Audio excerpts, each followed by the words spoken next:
Hi guys, welcome to another episode with Smashing Maths Problems with MRT Maths. Today we're going to explore another question from the Unchanged family. And today the question type that we're looking at is called Total Unchanged. So what is it about? Let's find out together. Cheryl collected 4 out of 5 as many seashells as N. I will circle the numerator 4 and I will point it at Cheryl. As for denominator 5, I will circle that and I'll point it at N. And what's the key phrase that tells us that it's total unchanged? It would be Cheryl giving 40 seashells to N. So this is the key phrase.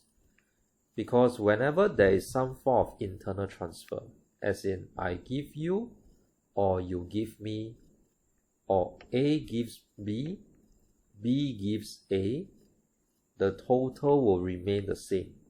The total will remain unchanged. So back to the question. She had half as many seashells as N.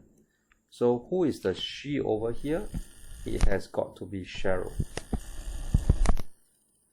And they say that after Cheryl gave 40 seashells to N, she had half as many seashells as N.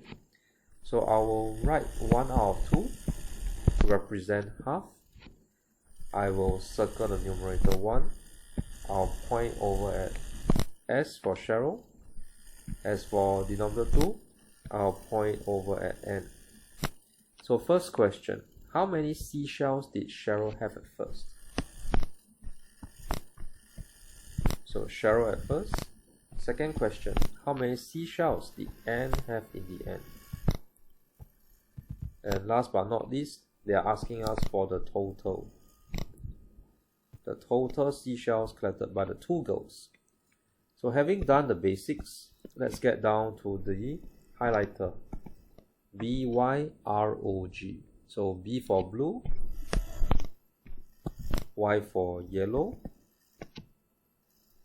Cheryl giving 40 seashells to N, R for red, she having half as many as N. What about O for orange?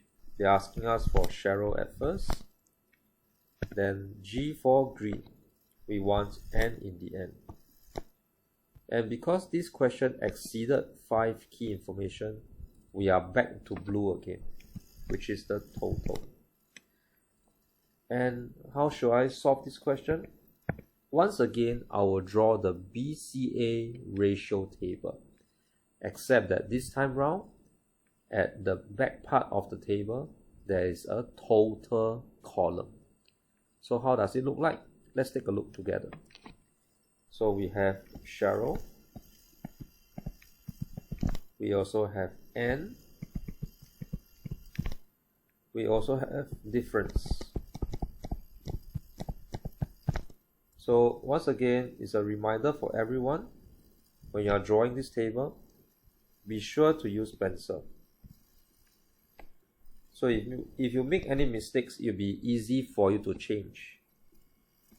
So before, change, and after.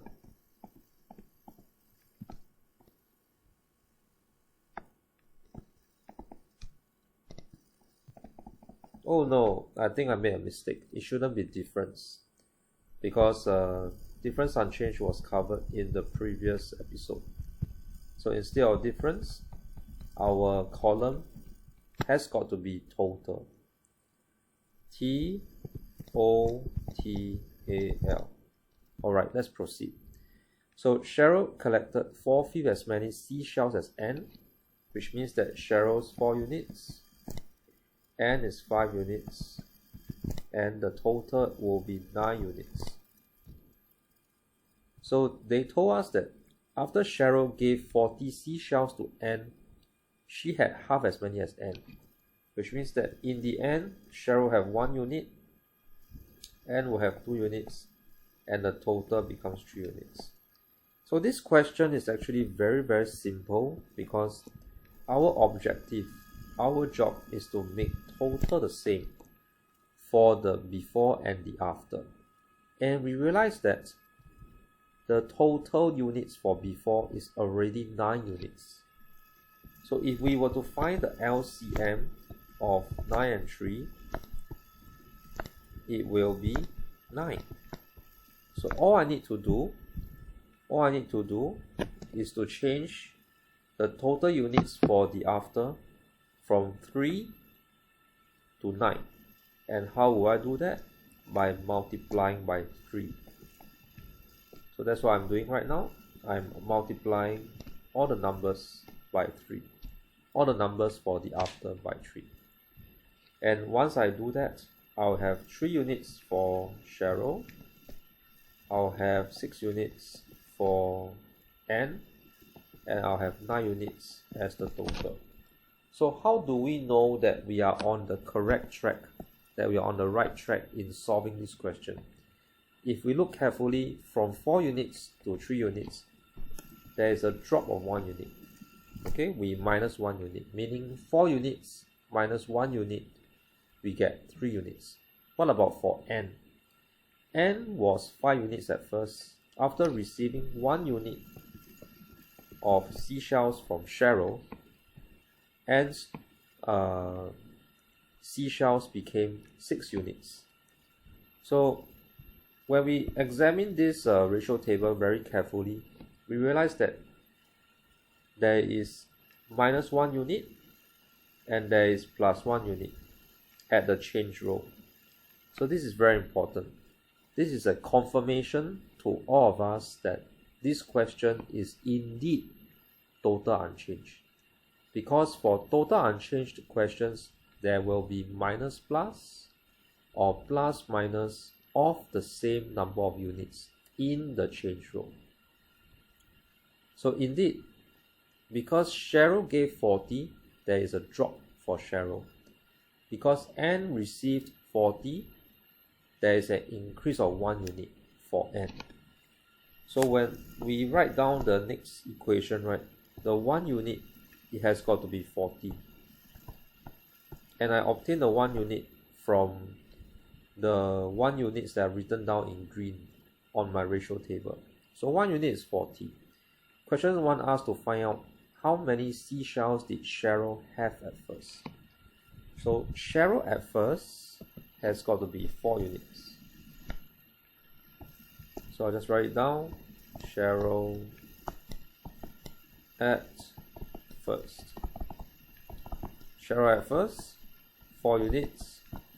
If 1 unit is 40, 4 units has got to be 40 times 4. And that leads us to 160. Okay, 160.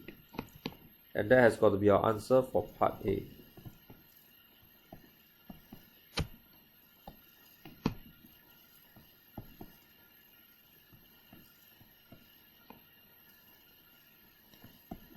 Okay, let me write it down carefully for everyone to see.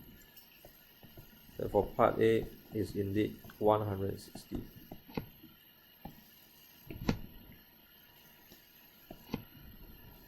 Okay. What about part B? How many seashells did N have in the end? So we can see very clearly that N in the end is actually 6 units. So N in the end has got to be 6 units. And that will be 40 times 6. That leads us to 240. So if they want us to find N in the end, the answer is none other than 240. What about the total seashells collected by 2 girls? Whether we use the total from the before or we use the total from the after, the outcome is the same. It is still 9 units. Okay, it's still 9 units. So the total, which is just 9 units, it will be 40 times 9, giving us 360. So 40 multiplied by 9 give us 360. We need to double check whether this question contains standard units like $, kilogram, kilometers. And the good news is no, it doesn't contain standard units. So having found part A, part B, part C, we have come to the end of today's episode. Thank you everyone for watching Smashing Maths Problems with MRT Maths. This is Teacher Ray. Hope you enjoy yourself. Hope you have learned something valuable today. And I look forward to seeing you in the next episode. Thank you so much. Bye bye. See you.